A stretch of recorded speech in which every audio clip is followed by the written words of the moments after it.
Perkenalkan, nama saya Alessandro Edison Jululu dengan NIM 20030200061 jurusan Administrasi Bisnis kelas C semester 1.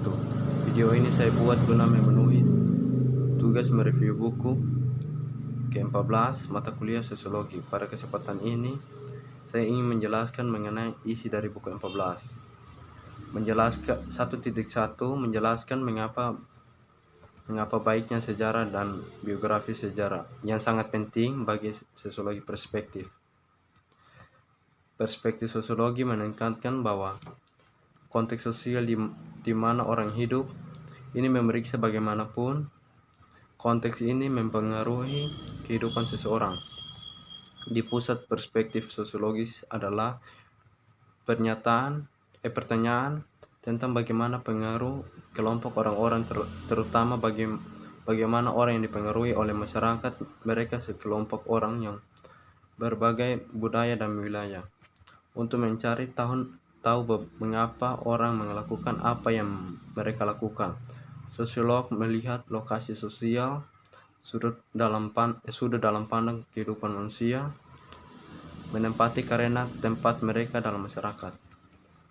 Dalam teks ini, Nazi di Jerman dan perjuangan di Amerika Selatan mengungkapkan kalau sosiologi itu luas dan perjalanan akan mereka sangat berbeda. Anda juga akan menemukan diri Anda juga melihat dunia dalam cahaya yang berbeda saat Anda memandang dunia lain atau dunia Anda sendiri. Perspektif sosiologis memungkinkan bahwa Anda memperoleh perspektif yang baru tentang kehidupan sosial.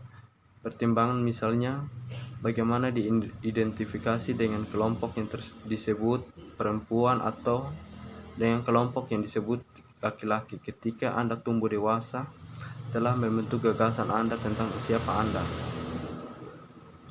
Tubuh sebagai perempuan atau laki-laki tidak hanya mempengaruhi perasaan Anda tentang diri sendiri, tetapi juga gagasan tentang apa yang seharusnya Anda capai dalam kehidupan dan bagaimana Anda harus berhubungan dengan orang lain. Bahkan gerak tubuh dan cara Anda tertawa berasal dari identifikasi Anda dengan salah satu kelompok. Dengan biografi, Mills merujuk pada pengalaman Anda dalam latar sejarah tertentu. Dia memberi Anda orientasi hidup. Singkatnya, Anda tidak melakukan apa yang mereka lakukan karena Anda mewarisi beberapa mekanisme internal seperti insting. Sebaiknya, pengaruh eksternal pengalaman Anda menjadi bagian dari pemikiran dan motivasi Anda sebagai yang Anda ketahui. Jika kami mengambil bayi itu dari orang yang tua yang di Amerika Serikat dan meletakkannya bersama orang India Yanomamo di hutan Amerika Selatan, kata-kata pertamanya bukan dalam bahasa Inggris. Anda juga tahu bahwa anak tidak akan berpikir seperti orang Amerika. 1.2 mengetahui fokus dari masing-masing ilmu sosial.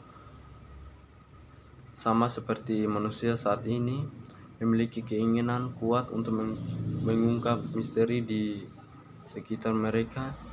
Jadi apakah orang-orang pada zaman dahulu penjelasan mereka didasarkan tidak hanya pada pengamatan, namun dicampur dengan sihir dan tahayul untuk memuaskan keinginan tahuan dasar mereka tentang dunia manusia. Secara bertahap dikembangkan sains, metode sistematis untuk mempelajari dunia dan sosial, alam, dan pengetahuan yang diperoleh dengan metode itu. Sosiologi studi perilaku masyarakat adalah salah satu dari ilmu ini. Sebuah cara yang berguna membandingkan ilmu dan mendapatkan pemahaman yang lebih baik tanpa sosiologi adalah membagi mereka menjadi menjadi alam dan ilmu sosial. Ilmu alam adalah intelektual dan disiplin akademis yang dirancang untuk menjelaskan dan memprediksi peristiwa di lingkungan alam kita. Ilmu alam adalah dibagi menjadi bidang penelitian khusus menurut materi subjek, seperti biologi, geologi, kimia, dan fisika. Ini lebih jauh terpisah menjadi lebih tinggi spesialisasi area. Biologi dibagi menjadi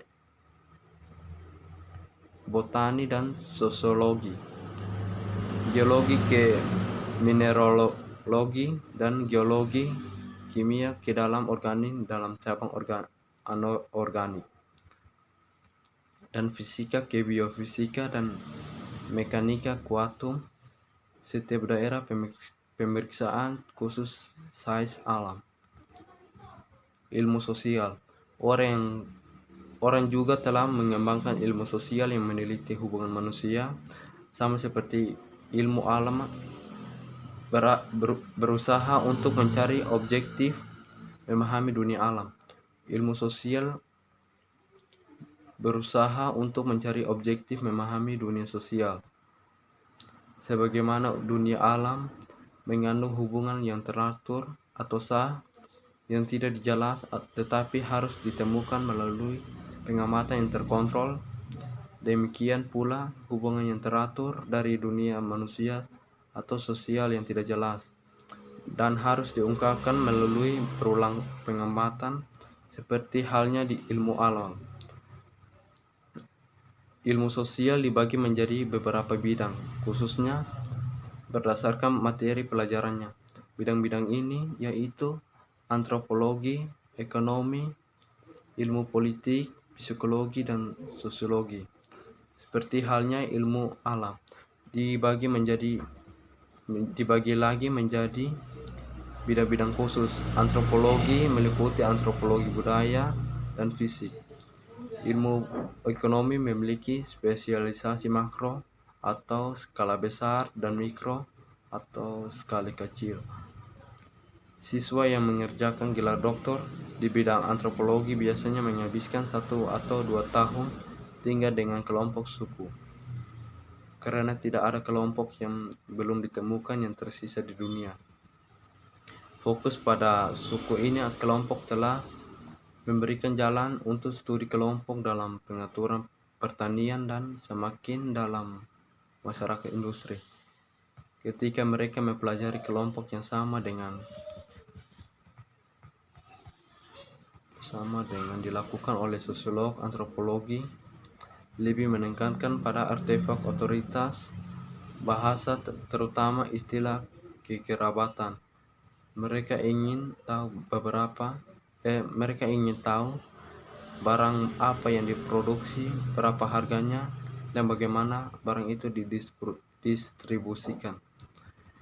Ilmuwan politik sangat tertarik bahwa bagaimana orang mencapai posisi penguasa, bagaimana mereka mempertahankan posisi tersebut, dan konsekuensi dari tindakan mereka terhadap orang yang mereka perintah.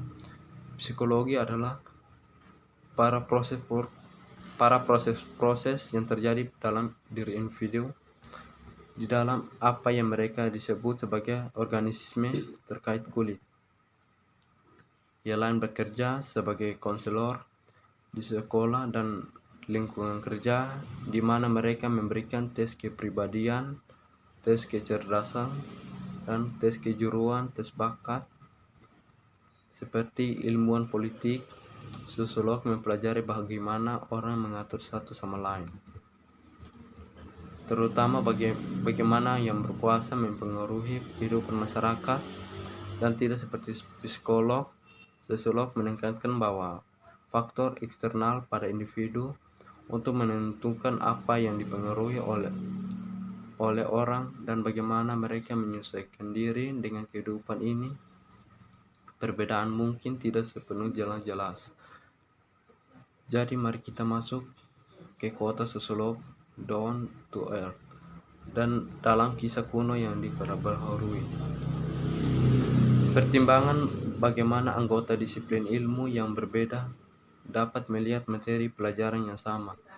Tujuan kedua adalah membuat generalisasi, yaitu melampaui kasus individu dan membuat pernyataan yang berlaku untuk kelompok atau situasi kasus individu dan membuat yang lebih luas. Misalnya, seseorang sosiolog ingin menjelaskan tidak hanya mengapa Marie Curie atau menjadi perampok bersenjata, tetapi juga mengapa orang-orang dan karakteristiknya lebih cenderung pergi ke perguruan tinggi atau menjadi perampok bersenjata daripada yang lain. Untuk mencapai generalisasi, sosiolog mencari pola, karakteristik, atau peristiwa yang berulang. Tujuan ilmiah yang ketiga adalah untuk memprediksi manusia, untuk memprediksi dan menentukan berdasarkan pengetahuan saat ini apa yang terjadi di masa depan. Kerahasiaan, bias, dan mencoba membuktikan apa yang Anda inginkan bertentangan dengan inti ilmu pengetahuan. Sosiolog dan ilmuwan lain juga bergerak di luar akal sehat-sehat. Ide-ide berlaku di masyarakat. Hal-hal ini yang diketahui semua orang adalah benar. Setiap kelompok tampaknya memelihara beberapa citra ideal yang disajikan yang kepada orang lain. Tujuan ilmu pengetahuan. Tujuan pertama dari masing-masing ilmu adalah untuk menjelaskan mengapa sesuatu terjadi.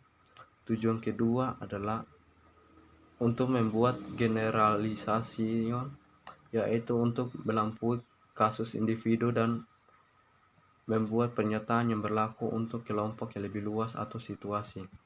Contohnya, seseorang sosiologi ingin menjelaskan tidak hanya mengapa Marie pergi kuliah ke perguruan tinggi atau menjadi perampok bersenjata, tetapi juga mengapa dengan karakteristiknya lebih memungkinkan daripada yang lain untuk pergi ke perguruan tinggi atau menjadi perampok bersenjata. Untuk mencapai tujuan ini, para ilmuwan tidak bergantung pada sihir atau tahayul atau keyakinan, tapi sebaliknya mereka melakukan penelitian sistematis. Mereka menjelaskan dengan tepat bagaimana mereka melakukannya penelitian sehingga dapat ditinjau oleh orang lain. Rahasia, masalah, dan mencoba membuktikan jalan kau ingin sesuatu menjadi go against the butter of science. Sosiolog dan ilmuwan lainnya juga bergerak di luar akal yang berlaku ide-ide dalam masyarakat. Hal-hal ini semua orang tahu adalah benar. Asal-usul sosiologi. 1.3 melacak asal-usul sosiologi dari tradisi ke Max Weber. Tradisi versus sains mengatakan jadi kapan sosiologi mulai. Bahkan orang-orang kuno mencoba mencari tahu bagaimana sosiologi kehidupan, sosiologi bekerja. Mereka mengajukan pertanyaan tentang mengapa perang ada, mengapa beberapa orang menjadi lebih kuat dari yang lain, dan mengapa beberapa kaya tetapi yang lain miskin. Namun jawaban mereka sering didasarkan pada tahayul, mitos, bahkan posisi bintang. Mereka tidak menguji asumsi mereka. Sains sebaliknya membutuhkan teori yang dapat diuji dengan penelitian. Dilihat dari standar ini, sosiologi muncul di sekitar pertengahan tahun 1800 ketika pengamat sosiolog mulai menggunakan metode ilmiah untuk menguji gagasan mereka. 3 peristiwa untuk mempersiapkan panggung untuk tantangan tradisi dan munculnya sosiologi. Yang pertama, pergolakan sosial dari revolusi industri. Saat ini pertanian digantikan oleh produksi pabrik. Banyak orang yang pindah ke kota untuk mencari pekerjaan. Sambutan kota itu kasar, gaji yang menjadikan, jam kerja yang panjang, dan pekerjaan yang berbahaya. Untuk membantu keluarga mereka yang bertahan hidup, bahkan anak-anak mereka dalam kondisi yang menjadikan ini. Yang kedua, pergolakan sosial dari revolusi politik. Amerika dan Prancis revolusimen menyapu tatanan sosial yang ada, dan bersama mereka jawaban yang telah mereka berikan sebelum periode ini. Tradisi telah berkuasa zaman untuk pernyataan mengapa adalah kami melakukan ini karena semua dilakukan dengan cara ini. Tatanan sosial baru menentang tradisional, jawaban dan mengantar ide-ide baru. Yang ketiga, imperialisasi atau pembangunan kerajaan. Saat itu bangsa Eropa telah menaklukkan begitu banyak negara sehingga koloni baru mereka tersebar di seluruh dunia, dari Asia dan Afrika hingga Amerika Utara dan Selatan. Ini memaparkan mereka pada sangat berbeda cara hidup, dan mereka mulai bertanya mengapa budaya berbeda. Sekian dan terima kasih.